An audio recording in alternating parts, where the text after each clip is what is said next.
अब हम अपना करने लगे पार्ट थर्ड रिटायरमेंट चैप्टर का।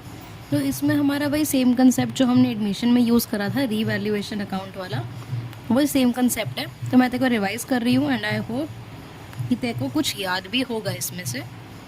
सो I will take it as a revision, not of teaching as a concept it as whole, but हाँ एक रिवीजन के तरीके पे समझाऊंगी।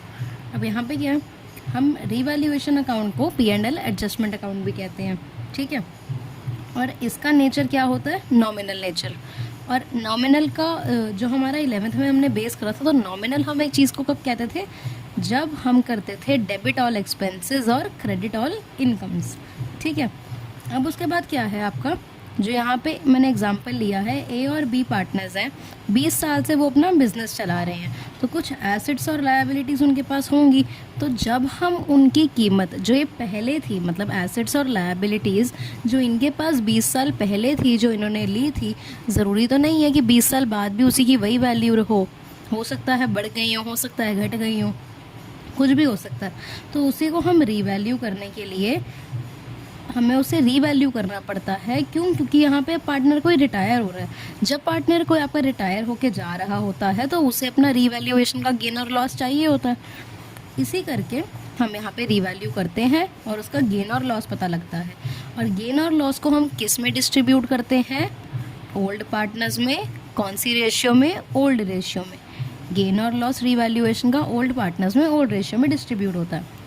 तो रीवैल्यूएशन अकाउंट का एक सिंपल सा ये फंडा जो पहले भी करवाया था, जो इसका वो ये आपका क्या है, ये आपका अकाउंट है रीवैल्यूएशन का। तो इसमें क्या होता है, क्रेडिट साइड पे सारे फ़ायदे आते हैं, डेबिट साइड पे सारे घाटे आते हैं। डेबिट जैसे आप देख रहे हो, क्रेडिट साइड पे फ़ायदे मतलब फ़ायदे होते हैं ये। और फ़ायदे क्या क्या होते हैं, अगर आपकी एसेट बढ़ गई, आपने 5,000 की पहले एक टी शर्ट खरीदी थी, अब उसकी वैल्यू 20,000 हो गई, तो 15,000 से बढ़ गई ना। तो जो 15,000 का अमाउंट है वो हमारा रीवैल्यूएशन में आता है। जितने से बढ़ा या जितने से कम हुआ वो अमाउंट हमारा कहाँ आता है, यहाँ पे। तो अब यहाँ पे क्या है, हमारा क्या हो रहा है, एसेट्स की वैल्यू इंक्रीज़ हुई तो फ़ायदा। अगर हमारी लायबिलिटी जो हमारे कर्जे थे वो कम हो गए तो हमारा फ़ायदा। बाय अनरिकॉर्डेड एसेट्स, तेरे पास एक फ़ोन पड़ा था बट तू भूल गई कि हाँ, तूने जब अपने पास चीज़ें इकट्ठी करी कि मेरे पास क्या क्या सामान है जो मेरे लिए मेरा एसेट है, तू अपना एक फ़ोन भूल गई। तेरे को बहुत टाइम बाद याद आया जब तू रीवैल्यू कर रही थी अपनी चीज़ें कि तेरे पास तो एक फ़ोन भी पड़ा था जिसको तूने पहले इंक्लूड ही नहीं करा था, तो तू अब उसे इंक्लूड करेगी, तो मतलब तेरी एसेट बढ़ी गई ना। पहले आपको सोचा था कुछ है ही नहीं ऐसा, बट अचानक से वो चीज़ आ गई, तो मतलब आपकी अनरिकॉर्डेड एसेट है। तो ये भी फ़ायदा होता है।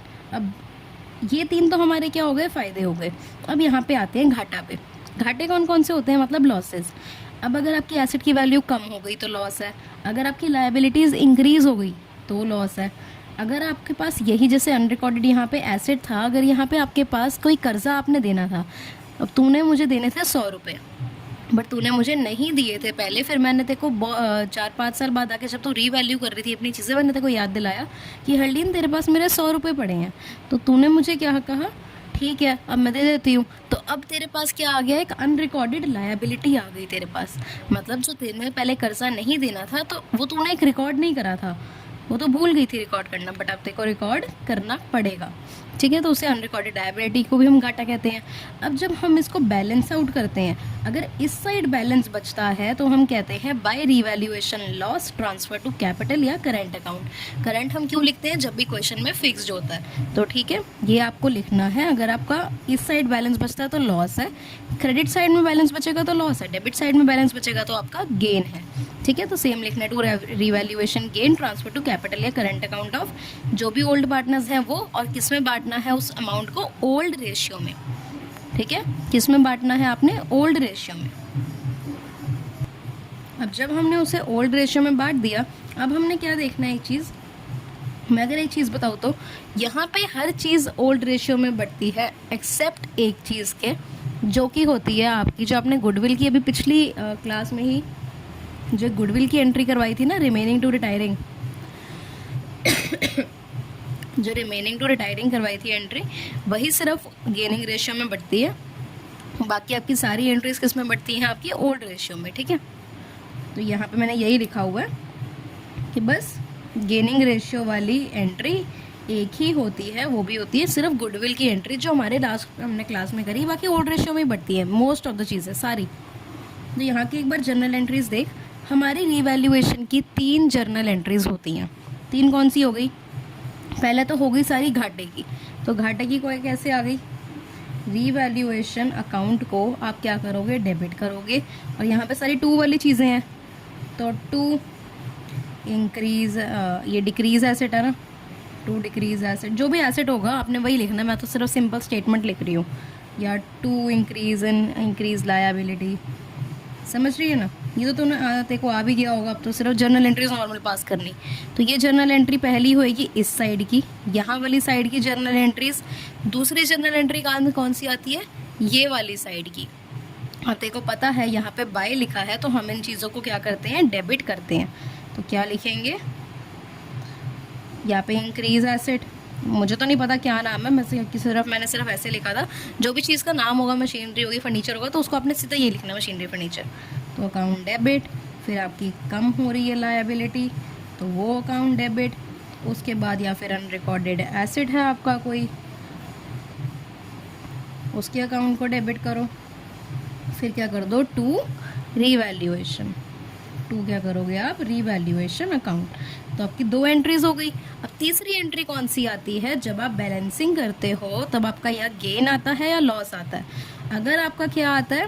गेन आता है, तो आपको एंट्री क्या करनी होती है? यहाँ पे 2 है, ठीक है, यहाँ पे हमें रीवैल्यूएशन गेन या रीवैल्यूएशन लॉस का नाम नहीं लिखना होता, हमें सिंपल क्या करना पड़ता है? पार्टनर्स का नाम लिखना होता है। अब 2 है, हमें पता है यहाँ पे 2, यहाँ पे बैलेंस आया तो यहाँ पे 2 से स्टार्ट है, तो मतलब क्रेडिट होगा। तो यहाँ पे सिंपल बात है, रीवैल्यूएशन को डेबिट करेंगे। रीवैल्यूएशन अकाउंट डेबिट, 2A और 2B किस में बांट दोगे आप? ओल्ड रेशियो में बांट दोगे, जो भी अमाउंट आ रहे होंगे यहाँ पे, ठीक है, जो भी अमाउंट आ रहे होंगे। यहाँ पे ये एंट्री हो गई, किसकी हुई ये एंट्री? हमारी ये एंट्री हुई हमारी प्रॉफिट की, ठीक है। यही सेम केस अगर हम लॉस पे लेके चलते हैं तो हम क्या करेंगे? जो लॉसेस हैं बाय का साइड है, तो मतलब पार्टनर्स को डेबिट करना पड़ेगा आपको। तो A कैपिटल अकाउंट डेबिट, फिर B capital account debit, capital account लिखना है, ठीक है। उसके बाद 2 रीवैल्यूएशन अकाउंट, डन। ये आपकी किसकी हो गई? लॉस की हो गई। और ये भी किस में करोगे आप? ओल्ड रेशियो में। आई होप अभी क्लियर हो गया। ये सिंपल कंसेप्ट था, बस इसका एक क्वेश्चन कर लेते हैं हम।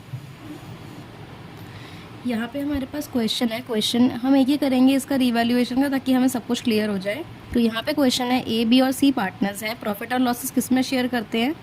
A, B और C पार्टनर्स हैं, 2:1 में ये रेशियो अपने शेयर करते हैं। B रिटायर हो रहा है, A वाला पार्टनर रिटायर हो रहा है। तो अब यहाँ पे हमें क्या बोला हुआ है? यहाँ पे हमें कुछ चीज़ों के नाम दिए हुए हैं, क्रेडिटर्स इतने हैं, बिल्डिंग इतनी, मतलब बैलेंस शीट नहीं बनाई इन्होंने अपनी, इन्होंने बैलेंस शीट में ये नाम दे दिए कि हाँ ये चीज़ें हैं, ठीक है, और इतने इतने रुपए की है। तो यहाँ पे बोला गया आगे, following was agreed among the partners on बीज रिटायरमेंट। मतलब ये जो बाकी की चीज़ें यहाँ पे पॉइंट्स लिखे हुए हैं, ये सब चीज़ें एग्रीड हुई थी जब बी रिटायर हो रहा था। तो यहाँ पे हमने सिर्फ क्वेश्चन में पुट करना है। तो देखते हैं, पहला पढ़ते हैं, building to be appreciated by 20%, building को 20% से बढ़ा दो। तो क्रेडिट साइड पे क्या आता था? सारा फ़ायदा, मैं लिख भी देती हूँ, सारा फ़ायदा यहाँ पे आएगा, सारा लॉस या घाटा यहाँ पे आपका आएगा। तो यहाँ पे जब आपको पता लग गया फ़ायदा है, building to be appreciated by 20%, तो क्या लिख दो? बाय बिल्डिंग, ठीक है। और अप्रिशिएटेड बाय 20%, 20% कैसे निकलेगा? बिल्डिंग की बुक वैल्यू कितनी थी? 1 लाख, जो बैलेंस शीट में दी हुई थी 1 लाख, 1 लाख का 20% निकालो, कितना आएगा आपका? ये आपका आएगा 20,000। तो 20,000 आपसे आपकी क्या हो गई? 20,000 से आपकी बिल्डिंग बढ़ गई। क्लियर? अब उसके बाद हम कहाँ आते हैं? अपने सेकेंड पॉइंट पे, plant and machinery to be reduced by 10%। Plant और मशीनरी को रिड्यूस्ड कर दो, रिड्यूस कर दो मतलब घटा दो।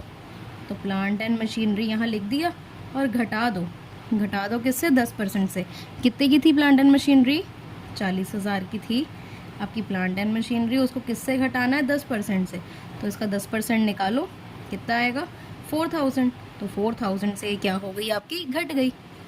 सिंपल है, इसमें कुछ हार्ड एंड फास्ट तो रूल है नहीं, नॉर्मल चीज़ें बस जो क्वेश्चन में बोला जा रहा है वही करते जाना है।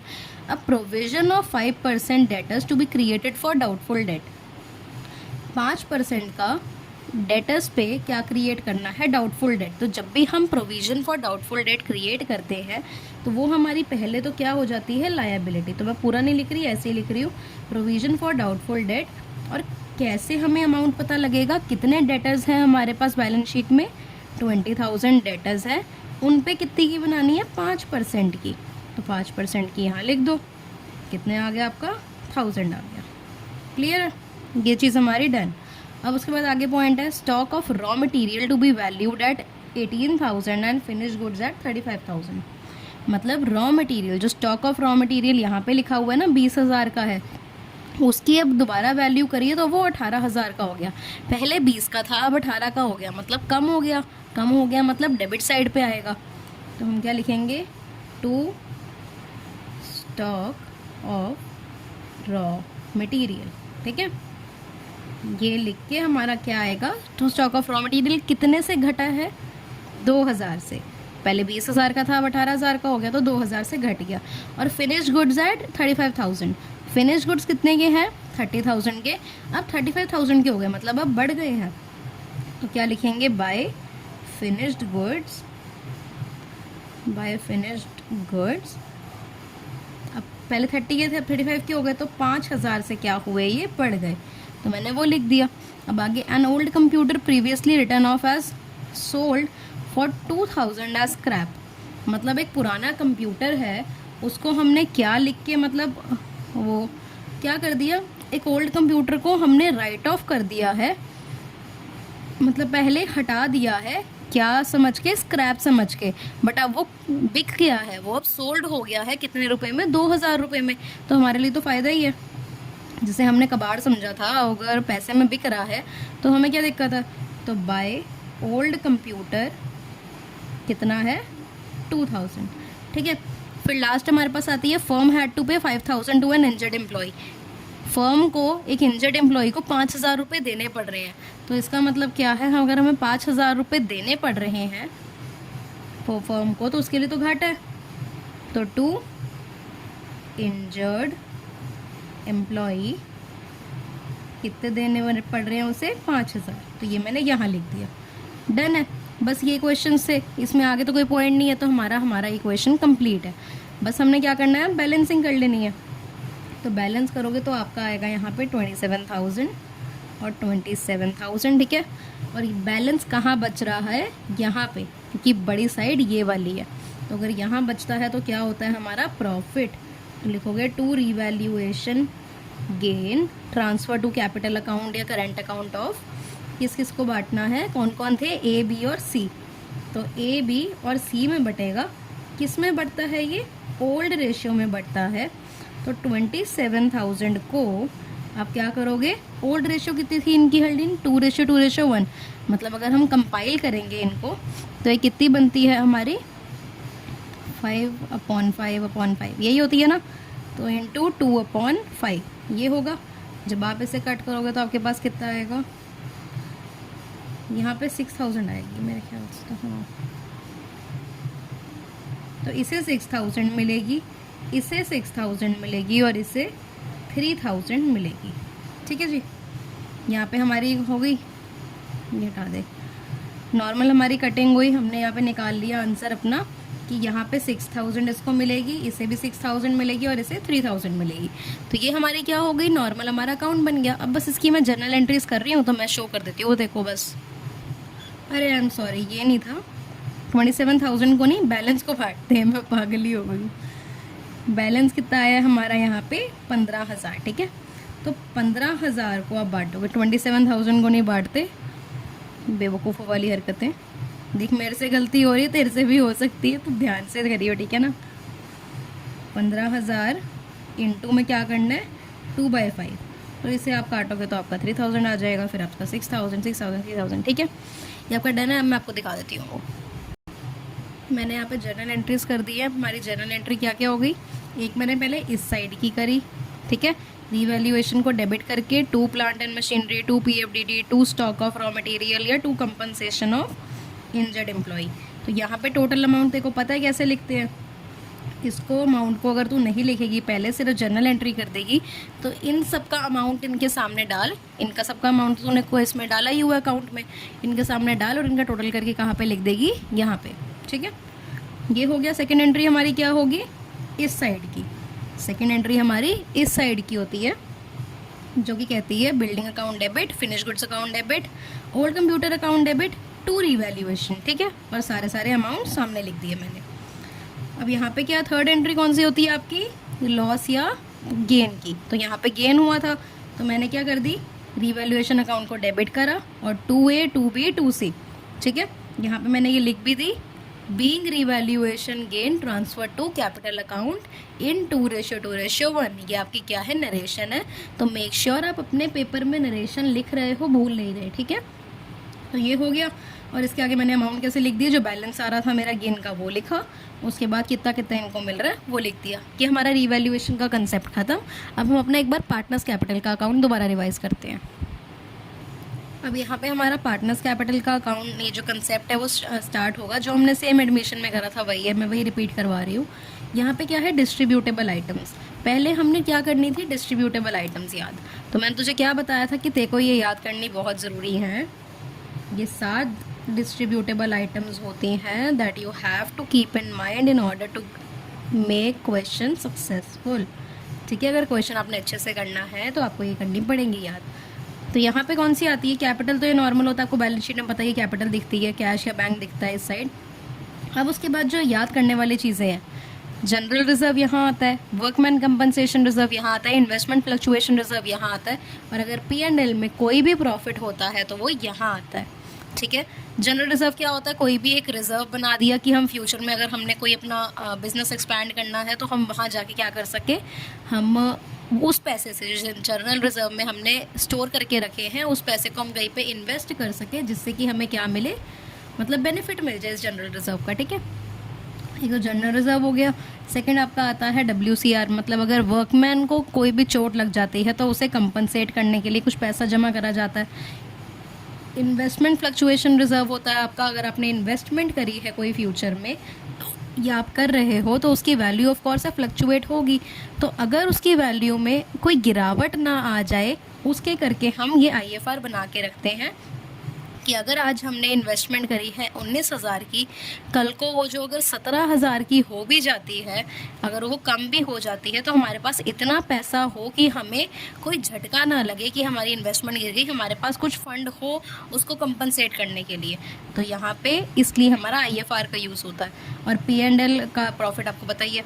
मैं ये क्या कहूँगी तेको कि एक बार जो WCR और IFR की वीडियोज़ है ना, एक बार तू देख, या तो तेको मैंने उसी में भेजी होंगी व्हाट्सएप पे और समवेयर कहीं पे मैंने भेजी होंगी तेको। ठीक है, तो एक बार ट्राई कर कि अगर तेको याद नहीं है या फिर एंट्रीज तेको फ़ोटो चाहिए तो आस्क मुझे बता दे, तो उसके बाद मैं तेको भेज दूँगी पिक्चर तो मेरे पास है। बाकी एक बार आप रिवाइज़ करने की कोशिश करो अगर आपसे कहीं से होता है। तो अब यहाँ पे क्या होता है, लायबिलिटी की साइड पे आती है आपकी गुडविल। P&L को अगर कोई भी लॉस आता है तो यहाँ पे आता है। और एडवर्टीजमेंट सस्पेंस का कुछ काम नहीं होता, बस ये अकाउंटिंग हमारे स्टैंडर्ड्स के करके हमें यहाँ पे रखना पड़ता है। ये एक डेफर्ड रेवेन्यू एक्सपेंडिचर होता है, मतलब बस एक फिक्टिशियसली दिखाने के लिए होता है, दिखावटी। तो अब एक चीज़ हमें अच्छे से याद रखनी है, जो वो ये है कि हमारे जो सारे इस साइड के डिस्ट्रीब्यूटेबल आइटम्स हैं वो हमारे पार्टनर्स कैपिटल अकाउंट में अपोजिट साइड ट्रांसफ़र होते हैं, किसमें, ओल्ड रेशियो में। जो सारी डेबिट साइड में मतलब लायबिलिटी साइड है ये, और ये एसेट साइड होती है बैलेंस शीट की। तो जो भी इस साइड है हमारी डिस्ट्रीब्यूटेबल आइटम वो पार्टनर्स कैपिटल अकाउंट में इस साइड जाएंगी ओल्ड रेशियो में, और जो भी हमारी बैलेंस शीट में एसेट साइड है आइटम्स वो हमारी पार्टनर्स कैपिटल में कहाँ जाएंगी, डेबिट साइड में, किसमें, ओल्ड रेशियो में। ठीक है, अपोजिट साइड ट्रांसफ़र करना है, ईजी। अब यहाँ पे मैंने पार्टनर्स कैपिटल अकाउंट भी बनाया हुआ है। बैलेंस तो हमारा स्टार्टिंग में यहीं पे ही आता है, बाय बैलेंस। ठीक है, उसके बाद क्या आता है हमारा, अगर हमारा कोई भी रीवैल्यूएशन में गेन होता है, या फिर रीवैल्यूएशन में लॉस होता है। तो मैंने एक बार बताया था ना, जो हमारा रीवैल्यूएशन में गेन या लॉस होता है तो उसे भी हम क्रॉस ट्रांसफ़र करते हैं। रीवैल्यूएशन अकाउंट अभी हमने करा है तो यहाँ पे गेन आता है, यहाँ पे लॉस आता है। तो गेन जो यहाँ पे आ रहा है उसको हमने कहाँ करना है, यहाँ पे ट्रांसफ़र। और अगर लॉस आ रहा है रीवैल्यूएशन में तो हमें उसे क्या करना है, यहाँ पे ट्रांसफ़र। तो मैंने यही करा हुआ है, रीवैल्यूएशन लॉस है तो यहाँ ट्रांसफ़र करो, और रीवैल्यूएशन गेन है तो यहाँ ट्रांसफ़र करो। एक हमारी याद हो तो हमारी गुडविल की एंट्री होती है, जो हम गुडविल की एंट्री करते हैं तो हम क्रॉस ट्रांसफ़र क्या, हम गुडविल की एंट्री को भी पोस्ट करते हैं। करवाया था ना मैंने, ए में जैसे A account debit, B account debit, 2C लिखा हुआ है तो मैंने क्या कराया था, ए में बी में बाय सी, ऐसे ही करवाया था ना, ए में बी में बाय सी और सी में 2A, मतलब कुछ ऐसे ही करवाया था मैंने, आई थिंक। हाँ नहीं, हाँ मैंने ये करवाया था, ए में और बी में 2C और सी में बाय ए बाय बी, ऐसे ही करवाया था कुछ, अगर याद हो ना देखो। जैसे ये था, मैं एक बार बता ही देती हूँ, ए बी 2C लिखा है अगर, तो हम क्या बोलते हैं, ए में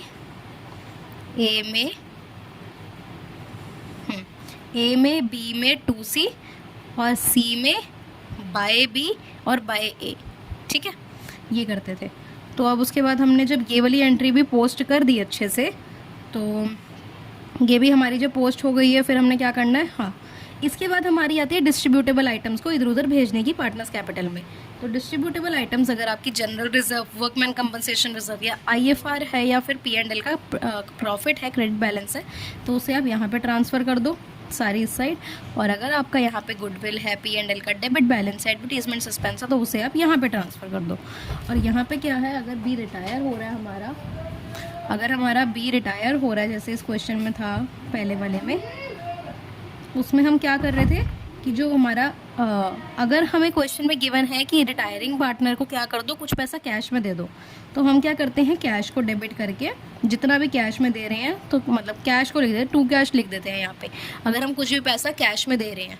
बट अगर फिर कहते हैं कि कुछ पैसा कैश में दे दो और जो बाकी का बचा पैसा है उसके लोन अकाउंट में हम डाल देते हैं, तो यहाँ पर अलग से लिख देते हैं हम 2B's लोन अकाउंट, और जो भी पैसा बचा हुआ है उसको हम यहाँ शो कर देते हैं। फिर हमें बैलेंसिंग करनी होती है, ये तो नॉर्मल चीज़ें हैं जो हम करते ही आ रहे हैं, ठीक है, एक अब बनता ना, हाँ तो ये नॉर्मल चीज़ें हम जो करते आ रहे हैं, बस ये मेन थी चीज़ें। बस अब हम क्वेश्चन पे मूव करते हैं। यहाँ पे हमारा पार्टनर्स कैपिटल अकाउंट का क्वेश्चन स्टार्ट होता है। इसमें हमें क्या करना है, Asha, Naveen and Shalini were partners in the firm, sharing ratio 5:3:2, मतलब 5:3:2 ओल्ड रेशियो है। Goodwill appeared in the books at the value 80,000, मतलब एग्जिस्टिंग गुडविल है। एग्जिस्टिंग गुडविल कितने की है, 80,000 की, और हमें पता है हम एग्जिस्टिंग गुडविल को हमेशा राइट ऑफ करते हैं। एंड जनरल रिजर्व एट 40,000, आपका जनरल रिजर्व जो है, मतलब डिस्ट्रीब्यूटेबल आइटम, जनरल रिजर्व इस साइड आता है, लायबिलिटी साइड, तो ये कितने का है हमारा, 40,000 का। और हमें पता है कि हम इसकी जर्नल एंट्री कैसे पास कर सकते हैं, GR इस साइड है तो मतलब 2, चलो मैं तो बताती हूँ अभी, लेट इट बी। तो हमारा ये हो गया। उसके बाद हमें क्या करना होता है, question, on the date of his retirement goodwill of the firm was valued at 1,20,000, मतलब 1,20,000 की गुडविल अब है, जब वो रिटायर हो रहा है तब वो फर्म की गुडविल है 1,20,000। तो उसका हमें क्या करना पड़ता है, जो गुडविल का स्टेप बताया था, step 1, step 2, step 3, got it, तो वो करना पड़ता है। उसके बाद बोला आशा और शालिनी जो है उनकी 2:3 है, न्यू रेशियो कितनी है, 2:3। तो हमें आपको ऑफकोर्स है, पहला तो हम ये जो वो होती है हमारी गेनिंग रेशियो, ये तो हम निकाल ही लेते हैं विदाउट अ डाउट। तो हमने जब इसको निकाला तो मैंने यहाँ पे क्या करा, मैंने सिर्फ यहाँ पे लिखा हुआ है, इसको छोड़, इसे तो इन दोनों चीज़ों को मत देख, ठीक है। बस अभी यहाँ देख कि हाँ हमने ऊपर तक क्या करा हुआ है, यहाँ पे ओल्ड लिखी है, न्यू लिखी है, गुडविल लिख दी। जनरल रिजर्व हमारा कितने का था, हमारे पास क्वेश्चन में हमारा जनरल रिजर्व दिया हुआ है 40,000 का, तो 40,000 का जनरल रिजर्व था। और गुडविल फर्म, जो फर्म की गुडविल उस टाइम पे वैल्यू है वो 1,20,000 है। मैंने क्वेश्चन की चीज़ें लिख दी बस। तो GR कैलकुलेट कैसे करते हैं, न्यू माइनस ओल्ड। तो न्यू क्या थी आशा की, 2/5, 3/5 एस की थी, और बाकी ओल्ड रेशियो माइनस करी, तो कितना आता है हमारा अमाउंट इसमें, -1/10, और यहाँ पे आएगा 4/10। अब मैंने अभी पिछली क्लास में ही बताया था, जब भी हमारी गेनिंग रेशियो माइनस में आ रही है तो वो बंदा मतलब सैक्रिफाइस कर रहा है। इसके दो इफेक्ट पड़ते हैं, एक तो हमें पूरी फर्म की गुडविल से मल्टीप्लाई करना होता है इसका पूरा शेयर, और दूसरा क्या होता है, उसकी पोजीशन चेंज हो जाती है। ठीक है। तो वो चीज़ अभी हम एंट्री करेंगे। ये मैंने 2 एंट्रीज कौन सी करी हुई है, एक पहली मैंने करी है राइट ऑफ की, जो कि इसकी है, जो एग्जिस्टिंग गुडविल है उसको राइट ऑफ करने की एंट्री यही होती है, पार्टनर्स को डेबिट करो, टू गुडविल कर दो किस रेशियो में, ओल्ड रेशियो में। तो 80 के क्या है हमारा गुडविल की वैल्यू है 80 के। तो जब आप ओल्ड रेशियो में बांटोगे मतलब आप क्या करोगे, 80,000, एक ही करके दिखा रही हूँ बस, 80,000 इंटू में 5/10 करोगे तो आपकी कितनी आ जाएगी, ये आपकी आ जाएगी 40,000। Similarly, you have to do for N and S as well, and you will be getting 24,000 and 16,000. अब उसके बाद क्या आता है हमारा सेकंड स्टेप, क्या था, जनरल रिजर्व। जो जनरल रिजर्व है अब हम उसे क्या करते थे, पार्टनर्स कैपिटल में ट्रांसफ़र करते थे। रिमेंबर, जो हमारी लायबिलिटी साइड जनरल रिजर्व होता था उसे हम ट्रांसफ़र करके पार्टनर्स कैपिटल में इस साइड ले आते थे। इस साइड हमेशा सारी आइटम क्या होती हैं, बाय से होती हैं। तो बाय से अगर आइटम होती है तो मतलब ये डेबिट होती है। तो हमें क्या करना है, जनरल रिजर्व को डेबिट करना है और 2 बाकी सारे पार्टनर्स कर देने हैं। तो एक बार पार्टनर्स कैपिटल देखेगी तो उसी की भी एंट्री करके देखियो तो कोई ईजिली हो जाएगी। तो हमारा क्या होएगा, जनरल रिजर्व अकाउंट डेबिट, ये तो आपकी एंट्री आएगी। जनरल रिजर्व कितने का था हमारा, 40,000 का, और 2A 2N 2S मतलब ये वाली भी किस रेशियो में होती है हमारी जनरल रिजर्व की, ओल्ड रेशियो में होती है। तो 40,000 एक ही करके दिखा रही हूँ, 40,000 इंटू में ए कितना है 5/10। तो जब आप इसे करोगे आपका आएगा 20,000। तो फिर 20,000 यहाँ करोगे, इसका करोगे तो आपका आएगा 12,000 एंड सिमिलरली फॉर दिस आपका आएगा 8,000। ये हमारी क्या हो गई, 2 एंट्रीज हो गई, जनरल रिजर्व की भी हो गई, राइटिंग ऑफ की भी हो गई। अब हमारे पास क्या आता है, सिर्फ एक गुडविल की जो हमारी 1,20,000 पे वैल्यू हुई पड़ी है उसके लिए स्टेप्स करने। तो उसके लिए जब हम स्टेप करते हैं तो हमारा स्टेप 1 क्या आता है, पूरे फर्म की गुडविल लो, मल्टीप्लाई करो जो रिटायर हो रहा है उसके शेयर से। तो उसका शेयर कितना था 3/10, तो उसके शेयर से जब मैं मल्टीप्लाई करूँगी तो मेरा कितना आएगा 36,000। तो अभी जो 36,000 है मुझे इतना पता लग गया ये किसकी, कौन सी गुडविल, किसके गुडविल का शेयर है, ये हमारे एन के गुडविल का शेयर है। 36,000, 1,20,000 में से 36,000 किसके हक में है, एन के उसमें है। तो फिर अब हमारी इसमें एंट्री, अब हमें पता है यहाँ पे हमने सेकंड हमारा स्टेप क्या था, GR का वो करना, कैलकुलेट। तो हमने गेनिंग रेशियो ऑलरेडी कैलकुलेट करी हुई थी। अब उसके बाद हमारा थर्ड स्टेप क्या आता है, जर्नल एंट्री पास कर देना। तो क्या होता है, रिमेनिंग टू रिटायरिंग। रिमेनिंग कौन कौन से हैं, ए कैपिटल अकाउंट डेबिट, फिर आता है आपका एस कैपिटल अकाउंट डेबिट, फिर आपका आता है 2N जो रिटायर हो रहा है उसको हमने लिख दिया यहाँ पे। अब N को कितना मिलना है, पहले तो ये देख, N को मिलना है 36,000, ठीक है। अब मैंने बताया है जब भी हमारे पास सैक्रिफाइसिंग, यहाँ पे क्या आ रहा है, सैक्रिफाइसिंग में आ रहा है एक पार्टनर, GR हमारा माइनस में आ रहा है, तो हम क्या करते हैं, जिसका GR माइनस में आ रहा है उसकी पहले क्या होती है इफेक्ट, साइड चेंज कर दो। तो A को यहाँ से हटाओ और इसकी साइड यहाँ पे चेंज करके 2A कैपिटल अकाउंट कर दो, ठीक है। अब जब एक स्टेप हो गया, दूसरा स्टेप क्या आता था कि पूरे शेयर से मल्टीप्लाई करना है किसको, पूरे फर्म की गुडविल को। तो ठीक है, एस के आगे हम करते हैं, पूरे फर्म की गुडविल लिखी, इनटू में क्या करा है, इसका शेयर, एस का पूरा शेयर देखना है, इसका रेशियो नहीं देखना, कि माइनस में आ गया तो पूरा शेयर देखना होता है। एस का कितना है 4/10, तो एस का 4/10 है, आप इसे कट करोगे तो अब आपका क्या आ रहा है यहाँ पे 48,000, ठीक है। और 2N मतलब 2A मतलब अब यहाँ पे हमने अमाउंट लिखना है बस, 1,20,000 को A के शेयर से मल्टीप्लाई करो। तो A का शेयर कितना था 1/10, 1/10 से करा तो आपका कितना आ गया 12,000 आ गया। ये आपकी हो गई ये वाला क्वेश्चन। इसमें मतलब 3 एंट्रीज थी, तो ये वाला क्वेश्चन हो गया। हमारा लास्ट एक क्वेश्चन है वो करते हैं। अब हमारे पास सेकंड क्वेश्चन है। सेकंड क्वेश्चन के 3 पार्ट है और 3 पार्ट्स में हमारी सिर्फ क्या है, नॉर्मल एक जनरल एंट्री है, वो भी किस पे है, WCR और IFR पे। तो क्वेश्चन बढ़ते हैं, give the journal entry to distribute WCR of 70,000। 70,000 का पहला पार्ट है। 70,000 का क्या है, workman compensation reserve. I suggest you कि आप पहले WCR और IFR की वीडियो देख लो अगर आपको नहीं आता, बट अगर आता है तो वेल एंड गुड। तो यहाँ पे क्या बोला, WCR हमारा कितना 70,000 का। अब नीति जो है रिटायरमेंट पे कितना क्लेम लेती है, उसमें से 25,000 का, ठीक है। और जो बाकी का बचा हुआ पैसा है उसको हम किस में बांट देते हैं, तीनों पार्टनर्स में जो थे रवीना, नीति और रजत, उसको हम बांट देते हैं। बट यहाँ पे देखेगी तो कि यहाँ पे रेशियो नहीं दी हुई। जब आपके पास रेशियो नहीं दी होती है तो इसका मतलब क्या हो जाता है, आपको क्या करना पड़ेगा, आपको सिर्फ और सिर्फ इनकी रेशियो इक्वल एज्यूम करनी पड़ेगी, क्योंकि हमें क्वेश्चन में कोई रेशियो गिवन नहीं है। तो यहाँ पे जैसे तू देख सकती है, पहला पार्ट पढ़ लिया हमने, पहले पार्ट की क्या एंट्री होगी हमारी, WCR को हम क्या करते हैं, अपना डेबिट करते हैं to provision for workman compensation reserve, मतलब जितना भी प्रोविजन बन रहा होता है, 25,000 का बन रहा था, लिख दिया 70,000 की हमारी क्या थी WCR, और बाकी का अब इसमें से बचा कितना आपका 45,000। और जब आप 45,000 को क्या करोगे, बांटोगे इक्वल रेशियो में, मतलब इंटू 1/3 करोगे इसको, तो आपका आएगा 15,000 और ये भी क्या आएगा 15,000। ठीक है, अब आपकी ये चीज़ आ गई।